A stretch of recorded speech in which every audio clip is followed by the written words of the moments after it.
At para sa ating mga balita, US at Japan, binawian ang Russia at China, at bansang China, makikialam na daw sa gera ng Thailand at Cambodia.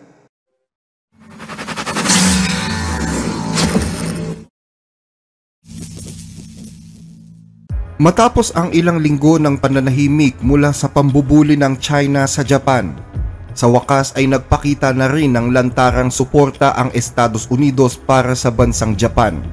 Kung matatandaan, kamakailan kasi ay nadismaya ang Japan dahil sa kapansing-pansing pananahimik ng White House sa ilang araw ng panghaharas ng China sa Japan, mula sa pagtarget sa turismo hanggang sa mga kalakal ng Japan, hanggang sa pagtutok ng armas sa kanilang mga sasakyang panghipapawid. Pero nito lamang Miyerkules, December 10, ipinadala na ng Amerika ang kanilang mga B-52 bomber sa Japan, mga nuclear-capable aircraft ng US Air Force. Ineskortan ang mga ito ng 6 na fighter jets ng Japan Air Force, 3 F-35 at 3 F-15. Where the US and Japan carried out a powerful show of force. According to Tokyo, nuclear-capable American bombers flew with Japanese fighter jets after China and Russia conducted military exercises close to Japan and South Korea. Sabay-sabay silang lumipad ng naka-formation sa himpapawid na nasa pagitan ng Japan at South Korea. Sa ganitong exercise, pinapractice ng mga piloto ang real-time coordination, taktika at komunikasyon na kakailanganin sa tunay na labanan. Pero syempre, hindi lang ito basta drill. Sagot ito ng Amerika sa walang pahintulot na pagpasok ng pinagsamang mga aircraft ng China at Russia sa teritoryong panghimpapawid ng Japan at South Korea ngayon lamang linggong ito. Gaya kasi ng aming ibinalita sa inyo, tig-2 bombers mula sa Russia at China, Tu-95 at H-6 bombers na ine-eskortan pa ng mga jet fighters ng PLA Air Force ang lumapit sa teritoryo ng Japan at South Korea para magpakita ng kanilang puwersa at takutin ang mga Hapon para bawiin nito ang planong pakikialam sa isyu ng Taiwan. Malinaw ang mensahe ng Estados Unidos sa China at Russia. Huwag ninyong galawin ang status quo at huwag ninyong palalain ang tensyon sa rehiyon. Pero bumawi ang China. Sinabi nito na ang Japan ang siyang nagpapalala ng gulo at hindi sila. Ipinaliwanag rin ng China kung para saan ang isinagawang China-Russia Joint Patrol at kahapon ay sinagot na namin ito. Ang Joint Strategic Air Patrol na ito ay bahagi lamang ng cooperation plan na ginaganap taon-taon at nagpapakita yung determinasyon at kakayahan ng dalawang bansa na tugunan ang mga panta sa seguridad ng rehiyon at sa pangangalaga ng kapayapaan. Walang dahilan para maging emosyonal umod-isip na akala mo ay lagi silang tinatarget. Malinaw ang ibig sabihin ng China sa mensaheng ito. Maliit na bagay lang ang ginawa nila ng Russia, kaya hindi dapat mag-react ng matindi o maging emosyonal ang Japan. Pero hindi ito simpleng bagay para sa mga Hapon. Ang ginawa ng Russia at China ay agresibong kilos at pagbabanta sa kanilang national security. Dahilan kung bakit humingi na sila ng tulong sa Estados Unidos. Sa pamamagitan ng diplomasya, ipinapaalam ng aming pamahalaan sa China at Russia na nag-aalala ang Japan dahil sa patuloy na joint activities ng mga Chinese at Russian military forces sa paligid ng aming bansa. Kasama na ang joint flight na ginawa kamakailan lang. Ang paulit-ulit na joint bomber flights ng dalawang bansang ito ay nagpapakita ng lumalawak at tumitinting mga pagkilos sa paligid ng aming bansa. At para sa amin, ito ay maliwanag na pagpapakita ng kanilang puwersa laban sa Japan. Para sa amin, ito ay isang seryosong usapin na may kinalaman sa aming national security. Nangalap na rin ang Japan ng iba pang suporta. Tinawagan ang mga kaalyado at nakipag-ugnayan na rin ang defense minister sa Italy at sa mga miyembro ng NATO. Sa isang video meeting, nakipag-usap ang Japanese Defense Minister na si Shinjiro Koizumi sa Secretary General ng NATO na si Mark Rutte at sa Defense Minister ng Italy na si Guido Crosetto kung saan ikinwento ni Koizumi ang insidente ng panunutok ng mga Chinese radar sa mga eroplano ng Japan. Pero hindi nagpahuli ang China. Nakipag-ugnayan din ang Chinese Foreign Ministry sa ilang mga bansang Europe gaya ng UK, France at Germany na igalang ang kanilang One China policy. Gustong samantalahin ng China ang pagkakataon, lalo't nagkakaroon ng problema ang relasyon ng EU at ng US dahil sa America First na patakaran ni Pangulong Donald Trump. Ayon kasi sa pinakabagong NSS o National Security Strategy ng US, ang US ay hindi na katulad ng dati na parang global policeman na makikialam sa bawat krisis na nangyayari sa mundo. Maliban na lang siguro kung maaapektuhan ng krisis na ito ang mismong interes ng Amerika. Pero para sa EU, hindi maganda ang bagong patakarang ito. Sa ngayon, 4 na superpowers na ang nagtatagisan sa himpapawid, China at Russia laban sa Japan at Estados Unidos. Ayon sa mga analis, maihahalin tulad na ang ganitong sitwasyon sa pulbura. Isang pagkakamali lang ay pwede na itong sumabog sa isang malaking digmaan. Nag-aalala na rin ang mga kumpanya sa Japan. Ayon nga sa pinakahuling survey na ginawa ng Reuters sa mga kumpanya sa Japan tungkol sa mga top concerns sa taong 2026, lumalabas na hindi daw inflation, hindi enerhiya, kundi ang China ang siyang pangunahing inaalaala nila sa taong 2026. 25% ng mga Japanese firm ang nagsabing ang China ang pinakamabigat na problema ngayon at sinundan naman ito ng US trade policies na nasa 22%. Nag-aalala ang mga kumpanyang ito dahil ang China ang pinakamalaking trading partner ng Japan ayon sa datos ng Japanese Ministry of Foreign Affairs at ito rin ang pangunahing source ng rare earth at electronic parts sa Japan. Kaya kung magkakagulo, tiyak na unang tatamaan ang supply chain na ito. Kaya naman ayon sa mga analyst, ito ang dahilan kung bakit malakas ang loob ng China na i-pressure ang Japan dahil kaya nitong sirain ang confidence ng mga negosyong Hapon sa kanilang gobyerno. Samantala, naglabas naman ng ebidensya ang China para patunayan na ang insidente ng panunutok ng radar sa eroplano ng Japan ay gawa-gawa lamang ng mga Hapon. Pero ang totoo, sila daw ang talagang may kasalanan. Isang audio recording ang inilabas ng China kung saan madidinig dito na inabisuhan daw ng China ang Japan na nagsasagawa sila ng military drill sa northern part ng Taiwan at hindi muna pwedeng dumaan ang anumang military aircraft sa lugar.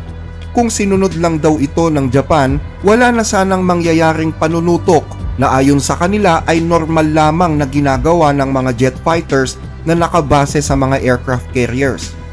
日本海上自卫队116舰，我是中国海军101舰，我编队将按计划组织舰载机飞行训练。This is China Navy Warship 101. Our formation organizes shipboard aircraft flight training as planned. Over. Chinese warship 101. This is Japan warship 116. I copied your message. Pero itinanggi ito ng Japan at sinabing wala silang natatanggap na ganitong mga mensahe. Walang natatanggap ang Self-Defense Force na espesipikong impormasyon tungkol sa lawak at gaano kalaking airspace ang sakop ng training na ginagawa ng mga eroplano ng Liaoning Aircraft Carrier. Bukod dyan ay wala rin kaming impormasyon na natatanggap kung anong oras, lokasyon, latitude or longitude ng pagsasanay o kahit anong advanced navigation warning sa mga barko. Kaya masasabing kulang-kulang ang impormasyon para maiwasan sana ang panganib. Ang usapan dito ay habang maayos na ipinatutupad ng Japan ang mga countermeasures para labanan ang mga violation sa himpapawid, ang mga incheck naman ay gumagawa ng paulit-ulit na panunutok ng radar na tumatagal ng 30 minuto. Patuloy ang aming mahigpit na panawagan sa mga Chino na iwasan ang ganitong mga delikadong aksyon na lampas na sa mga kinakailangan para sa maayos na paglipad ng eroplano.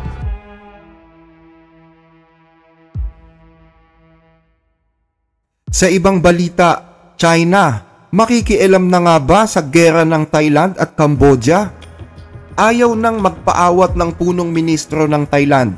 Determinado itong ituloy ang pambobomba sa Cambodia hanggat hindi daw binabago ng Cambodia ang kanilang galaw at hindi bumabalik sa landas ng kapayapaan. Kaya naman sa paglipas ng mga araw, patuloy na tumitindi ang tensyon sa dalawang bansang ito. Ayon sa balitang inilabas ng One India News, tinamaan daw ng Thai artillery ang isang kumpanya na pag-aari ng China sa Osmach region sa probinsya ng Adarmanch sa Cambodia. Tinamaan ng pagsabog ang pangunahing gusali na nagdulot ng takot at panik sa mga manggagawa at residente sa paligid. Reports from the ground indicate that the latest escalation came after Thai artillery struck a Chinese-owned company facility in the Osmach region of Cambodia's Adar Manche province. The shelling hit the main building, triggering widespread panic among workers and nearby residents. Dahil dito, lumalakas daw ang bulong-bulungan sa lugar na posibleng makialam ang China sa gera, pero hindi sa aktong magpapadala ng kanilang sundalo, kundi sa pagbibigay ng mga kagamitang pandigma para sa Cambodia. Malaki ang posibilidad na gawin ito ng China, lalo't nakadepende ang puwersa ng Cambodia sa mga Chinese-made systems, mula sa infantry weapons, rocket artilleries, hanggang armored vehicles. Ayon pa sa One India News, nagalit daw ang Beijing nang malaman ang insidenteng ito. Isang Chinese-made naman na PHL-03 rocket system ang dinala ng Cambodian Army sa border kahapon yan, na naging dahilan ng pagkawasak ng isang ospital at ilan pang mga civilian target. Kapansin-pansin din ang pananahimik ng China sa kaguluhang ito, at ayon sa mga analyst, yan ay dahil malaki ang kinalaman ng mga Chinese weapons sa sitwasyong ito. Bagaman hindi gusto ng China na masira ang relasyon nila sa Thailand, ayaw naman nilang tigilan ang pagsusuplay ng mga armas sa Cambodia na itinuturing nilang isang malapit na kliyente. Matatandaan na ganito din ang ginawa ng China noong buwan ng Hulyo nang unang sumiklab ang digmaan ng dalawang bansa. 6 na Y-20 cargo planes ng China ang dumating sa Cambodia, dala ang tone-toneladang rockets, artillery at iba pang military supplies para sa Cambodian Army. Bukod dito ay nag-develop din ang China ng isang naval base sa Cambodia, ang Ream Naval Base, na kumpleto din ng Cambodia at China ang ika-7 edisyon ng kanilang taunang Golden Dragon Joint Military Exercise noong Mayo, na itinuturing na pinakamalaki sa kasaysayan ng Cambodia at nagpakita pa ng mga live fire training scenarios. Ayon kay Colonel Wu Qian, tagapagsalita ng Chinese Defense Ministry, China and Cambodia are ironclad friends who always support each other. The two militaries enjoy unbreakable relations and rock-solid brotherhood. Pero sa kabila ng patuloy na pagpapadala ng China ng mga kagamitang pandigma sa Cambodia, nananatili pa ring mas malaki ang puwersang militar ng Thailand. May kabuang 360,000 na aktibong personnel ang Thailand, at yan ay 3 beses na mas malaki kaysa sa Cambodia. Meron silang mga kagamitang tila pangarap na lang para sa mga sundalong Cambodians. Malaki din ang pondo ng Thailand at ang kanilang Air Force ay itinuturing din na isa sa pinakamalakas sa buong Southeast Asia, ayon sa International Institute for Strategic Studies. Noong 2024, ika-14 ang pwesto ng Thailand Armed Force sa ranking ng 27 bansa sa Asia, habang ang Cambodia naman ay nasa 23rd. Bukod dito ay itinuturing ang Thailand na major non-NATO ally ng Amerika, na naging dahilan ng unlimited access nito sa mga weapons program ng US. Pero hindi lang galing sa US ang mga armas ng Thailand. Ang iba ay galing sa Israel, Italy, Russia, South Korea at Sweden. Walang combat-capable aircraft ang Cambodia, habang ang Thailand naman ay may mahigit 11 Swedish Gripen fighter jets at 12 ng old version ng US-made F-16 at F-5 jets. May US-made Cobra attack helicopters at 18 US Black Hawk transport helicopters din ang Thailand, habang ang Cambodia ay may ilang dosena lamang ng lumang Soviet at Chinese transport helicopters. Marami ring tangke ang Thailand, kabilang na ang 60 modernong Chinese-made VT-4 tanks at daan-daang lumang US-made tanks, habang ang Cambodia naman ay may humigit kumulang 200 na lamang na lumang Chinese at Soviet-made tanks. Ang Thai Army ay mayroon ding mahigit 600 artillery pieces, habang ang Cambodia ay may ilang dosena lamang ng 155mm guns at humigit kumulang 400 maliliit na towed artillery pieces. Sa ngayon ay hindi bababa sa 19 na ang naitatalang patay sa nagaganap na digmaan ng Thailand at Cambodia, habang nasa higit kalahating milyon na ang mga residenteng nagsilika sa mga evacuation centers. Baka pwedeng humiling sa inyo ng like sa ating mga video, lalo na po kung nagugustuhan ninyo ang ating mga talakayan. Malaking tulong po ito hindi lang sa ating channel kundi maging sa mga kababayan nating sinusuportahan nito. Maraming salamat po mga ka-blessed.